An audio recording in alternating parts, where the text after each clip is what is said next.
Hello and welcome to my presentation. My name is Rebecca True and I am a CivicSpark AmeriCorps Fellow who has been serving Merced County this past year in partnership with MCAG. And now I'm at the close of my service and I will be sharing with you today some of the projects I've been working on, some best practices that I've learned, and some tools and resources that you may find to be useful in the future. A brief overview of CivicSpark. I am part of a Governor's Initiative AmeriCorps Fellowship Program. Governor Brown started it with the mission of supporting local governments who don't have the staff capacity to address the issue of climate change. And CivicSpark Fellows help to build that capacity by implementing climate mitigation and adaptation projects and engaging key stakeholders and community members around environmental issues in the region. So with the failure of MCAG's 2014 Sustainable Communities Strategy to meet state greenhouse gas reduction goals, it has been my job this year to collaborate with Merced jurisdictions and MCAG staff on projects that help to alleviate emissions and really help to aid the region in meeting those state goals. Here is a list of some of the major projects that I will be sharing with you today. My first project is a greenhouse gas inventory for the city of Gustine. Gustine is interested in creating a climate action plan in the near future, and the city manager, Sean Scully, gave me free rein to explore that process for him and really see what that looks like. The very first step before setting any climate goals is evaluating where you are, and as such I've taken it upon myself this year to create a comprehensive community scale emissions inventory for Gustine for the years 2005 to 2015. And the platform I use to input data is called Seek ClearPath, which is what generated the pie chart that you see there. ClearPath is unique in that it is an inventory tool, but also a climate action plan creation guide. With the completion of the inventories, Gustine can now use ClearPath to create a business as usual emissions forecast, use the planning module to set targets and apply different reduction strategies and planning scenarios to the baseline inventory.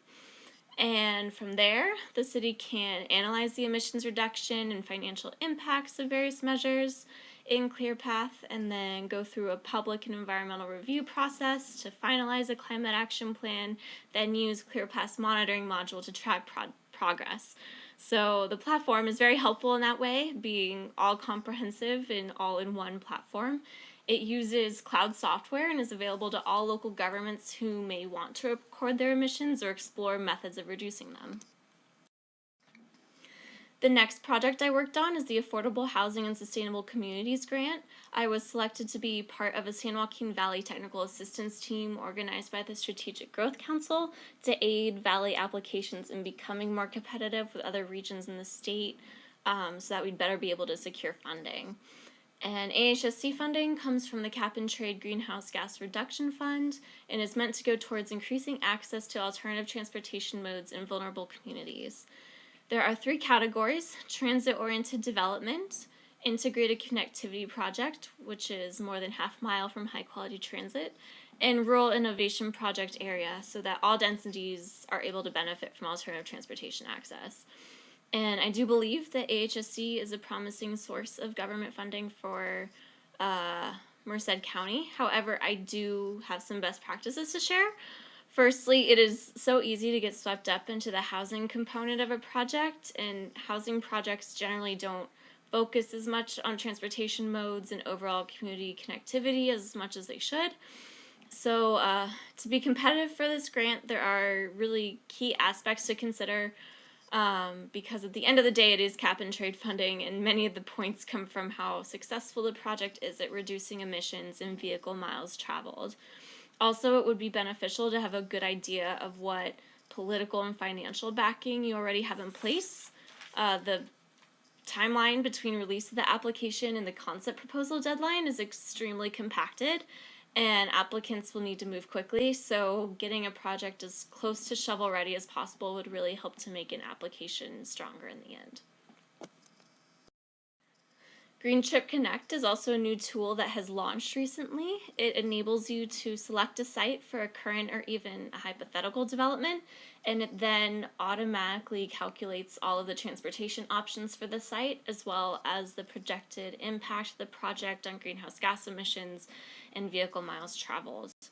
It's definitely something I wish had existed when I was working on AHSC and could be really helpful for a lot of city projects in the future. I've also spent a lot of time working on the deployment of electric vehicle charging infrastructure. There are two main types of chargers. Level 2 chargers are the most common and come in around 30 amps, while level 3 fast chargers are larger and more expensive at 80 amps.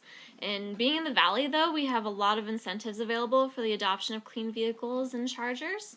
For example, the Air District has funding of $5,000 towards the level 2 charger and $25,000 towards the level 3 charger.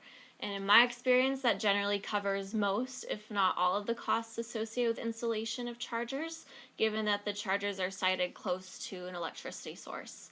And that program also has a public access requirement of 30 hours per week.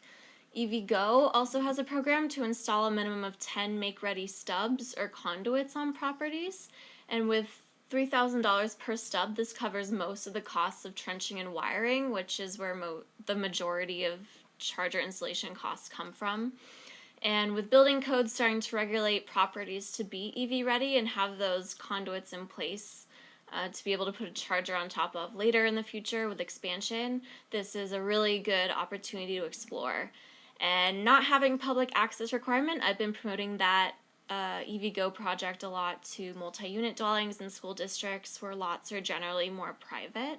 But even for public access sites who have more parking spaces can apply for the stubs and also use ChargeUp to further reduce their costs. The Air District also offers $20,000 towards the purchase of an alternative fuel vehicle with a cap of $100,000 per year, so you could potentially fund up to 5 cars for public fleets. Additionally, ARB has a $15,000 incentive towards fleet vehicles in pollution-burdened communities, which we qualify for, and that can be layered on top of the Air District incentive for a total of $35,000 towards each car.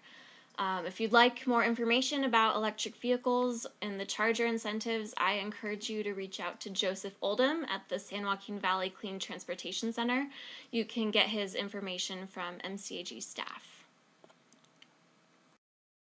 Lastly, it was very important to MCAG to have an internship framework in place to help continue my projects and provide more opportunities for future technical assistance for jurisdictions, much like my work with Gustine.